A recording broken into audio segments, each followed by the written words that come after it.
approximately 36,000 years, it is a reasonable assumption to consider that Jesus or Yeshua is either echoing the words of Thoth he learned, or Jesus is an incarnation of Thoth.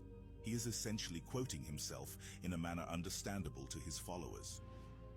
The Bible's Genesis 2:10-14, which talks about the river of life splitting into 4 branches, can be likened to the description in Stedman's Medical Dictionary regarding the river of cerebrospinal fluid in the brain's 4 ventricles. This is metaphorically referred to as the oil that emanates from the pineal gland, elevating individuals to Christ consciousness. Moreover, this analogy allows for the interpretation that the rivers of life in the halls of Amenti symbolize the mythical and legendary fountain of youth. Additionally, Thoth proclaims, "In a time yet unborn will I rise again, mighty and potent, demanding an account from those I leave behind." This assertion mirrors the sentiment in Mark 9:31, where Jesus or Yeshua informs his disciples of his resurrection.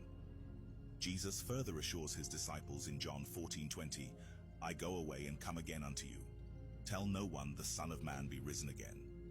This statement too alludes to the concept of reincarnation and the ability to incarnate at will, paralleling Thoth's teachings. Thoth also declares, "While I speak in the halls of Amenti, my soul, roaming free, will incarnate, dwell among men in this form or another. Emissary on earth am I of the dweller, executing his commands so many may be uplifted. Now return I to the halls of Amenti, bequeathing some of my wisdom behind." This illustrates the concept of a spiritual mission and the dissemination of knowledge, further aligning the philosophies and missions attributed to both Thoth and Jesus. In subsequent eras, the essence of Thoth transitioned into human vessels as delineated in the texts, where he articulates within the regenerative confines known as the halls of Amenti, adopting the guise of humanity yet remaining distinct from mankind.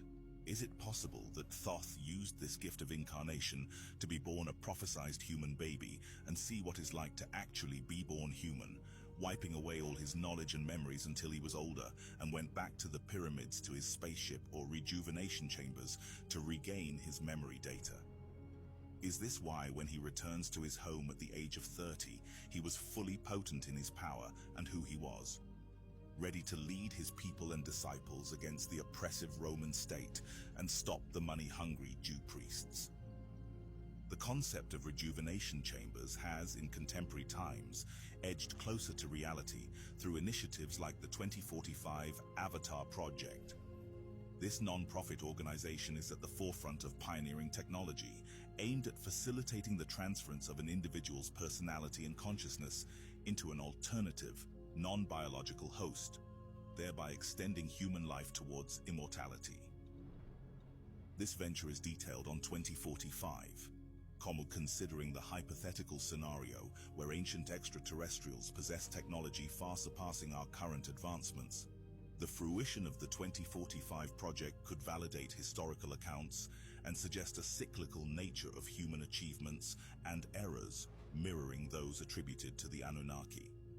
This expansive narrative, spanning the tale of Atlantis, Thoth, and the continuous influence of ancient wisdom, beckons us to reflect on the enigmas of our existence, the quest for enlightenment, and the repetitive patterns of history, including concealed histories and the survival of primordial knowledge through human civilization.